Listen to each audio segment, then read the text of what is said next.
Session 3, The Lies You Inherited. Scriptures, Jeremiah 17:9 and 1 Timothy 6:10. Yesterday we identified the thermostat. We named the 4 channels that set it. Today we go after the specific content that was loaded into those channels. The lies themselves, named one by one, because you cannot release what you have not specifically identified. Most people know vaguely that they have limiting beliefs about money, but vague awareness produces vague change. Today we get specific. We name the actual distortions, where they came from, what they sound like, and what the truth actually is that replaces them. This is demolition work, and demolition requires knowing exactly what you are tearing down.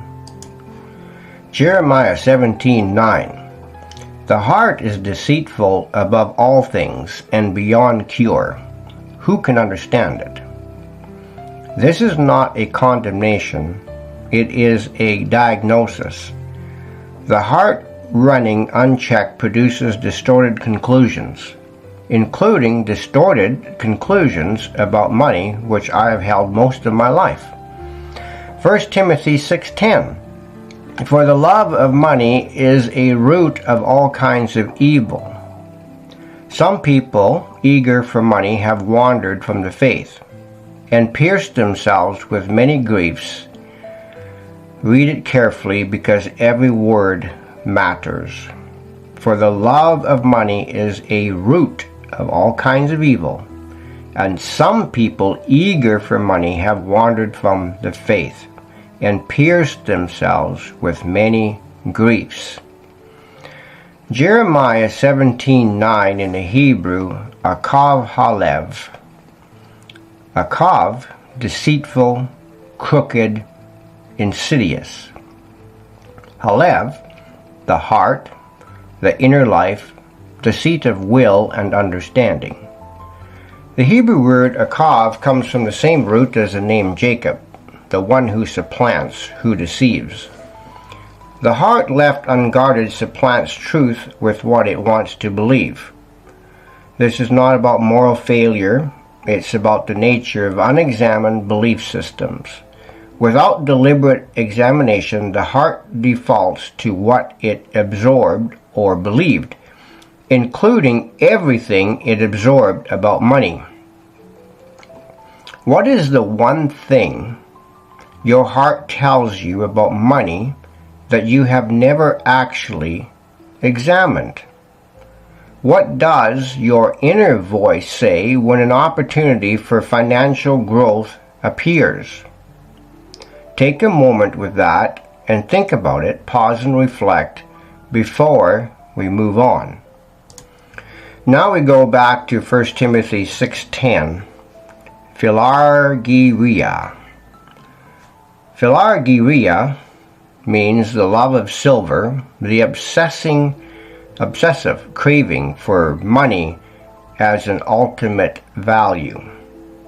Phil is love, a strong affection, a deep attachment. Argyrius is silver, money, wealth as a commodity. Now notice what Paul is condemning. The obsessive attachment to money as an end in itself. It is not the pursuit of adequate provision or lifestyle. It is not the building of financial health. It is not the wise stewardship of resources. The adulterous craving that makes money the center of identity and meaning. That is what causes people to wander from the faith. Money becomes more important than God. It is not the honest pursuit of financial stewardship or wealth. The 4 distortions, named one by one. There are specific lies that get loaded into your thermostat through the 4 channels we identified yesterday. Each one sounds biblical enough to be trusted. Each one is a distortion of what Scripture actually teaches. Each one has a cost. and most of us have been paying it for years. Distortion 1. Money is the root of all evil. I cannot tell you the number of times I have heard that comment or read it in some social media platform. This is the most misquoted verse in Christian financial history. What it actually says, the love of money is a root of all kinds of evil. 3 critical differences: love of, a root, and all kinds of. Money itself, did you know, is morally neutral? It amplifies whatever character already exists in the person who holds it. In the hands of a generous person, it produces extraordinary good. In the hands of a corrupt person, it produces harm. The money is not the variable. The heart of the holder is. And to illustrate this, I could take an axe and I can split wood with it, which is a good thing because it will make a fire to keep me warm, or I could take that axe and I could become the hatchet murderer. There is a huge difference. Pause and reflect. Where did you first hear that money was dangerous or evil? Was it a parent, a pastor, a teacher, a specific teaching? Can you remember the moment that belief was installed? Share it if it comes naturally, either out loud or in your own reflection, or perhaps a discussion with your marital partner. How has that belief shown up in your financial decisions since then? Distortion 2. Any desire for financial improvement is worldly. Some communities taught that actively pursuing financial growth reflects a love of money. So, investing, building a business, negotiating for fair pay, all labeled as worldly. This conflates the desire for adequate provision with idolatrous craving. Now, if you read Scripture, you'll see that Abraham was extraordinarily wealthy. Solomon was the wealthiest person in the known world back then. Joseph ran the economy of the most powerful nation on earth during 7 years of famine. None of them are condemned in Scripture for their wealth. They are presented as faithful stewards whose alignment with God produced abundance. And just like we have Old Testament characters that are known to be wealthy, we also have modern-day characters that are known to be wealthy and to share their resources with other people. Pause and reflect. Have you ever felt guilty for wanting more financially? Have you ever talked yourself out of a financial opportunity because it felt worldly? What was that situation? What did it cost you in real terms? Take a moment and name it honestly. Distortion number 3. Contentment means accepting financial struggle. Philippians 4:11. I have learned in whatever state I am to be content.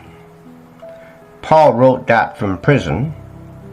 It is a genuine and powerful statement about peace independent of circumstances.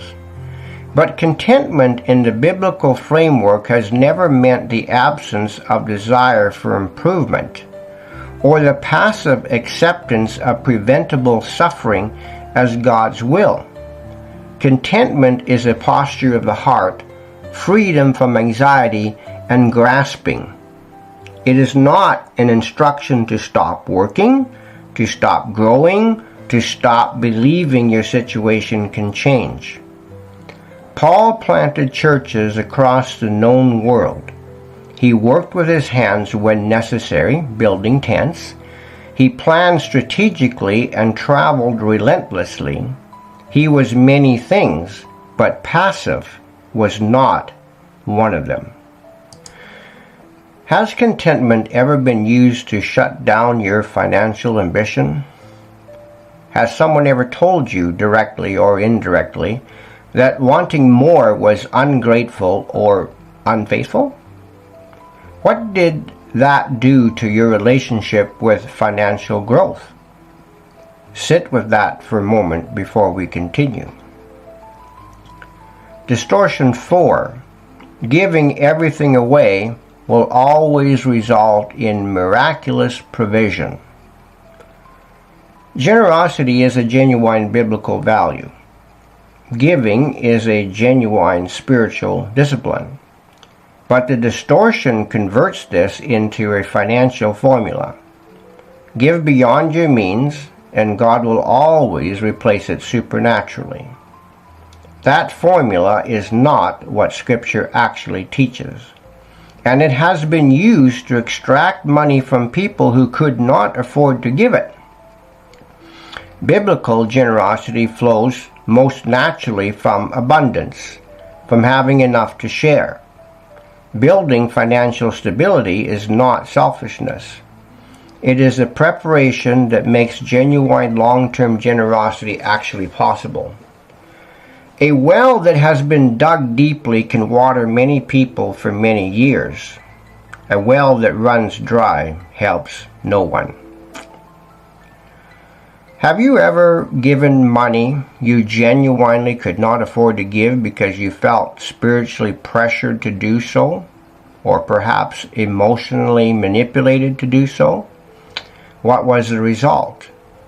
Did the miraculous replacement come as was promised? How did that experience affect your relationship with generosity and with God? Take a moment and think about that, because this is really important. The turn. We have named 4 specific distortions. Each one felt biblical enough to accept. Each one cost you something real. Now here is the most important thing I can tell you about all 4 of them. They are not what Scripture actually teaches when you read it carefully and honestly. The problem was never the Bible. The problem was the lens through which it was filtered. Romans 12 verse 2 again. Be transformed by the renewing of your mind. This is your life duty. The renewing is specifically about replacing distorted thinking with truth. Not just spiritual truth in the abstract, but practical truth about money, provision, stewardship, and what God actually says about wealth. I investigated this subject very deeply and was motivated to actually write 2 books. One's called The Prosperous Steward, and the other one is called Created in the Image of the Creator, because I saw for the first time in Scripture that I had been misled about finances all my life. As I reflect upon what happened in my life, I was taught very early that making sacrifices for the ministry was very important, and that money indeed was the root of all evil, and chasing any opportunity was not trusting in God. The declaration, 1 Timothy 6:10 says, "For the love of money is a root of all kinds of evil." It would be good to read it again in the surrounding context and know what it actually means. We're talking about the love of money, not money itself. A root, not the only root. All kinds of evil, not all evil universally. So the declaration today, I renounce the distortions I have inherited about money and faith.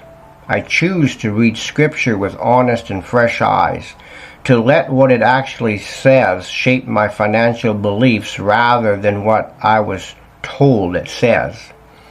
I am not spiritually safer when I am financially struggling.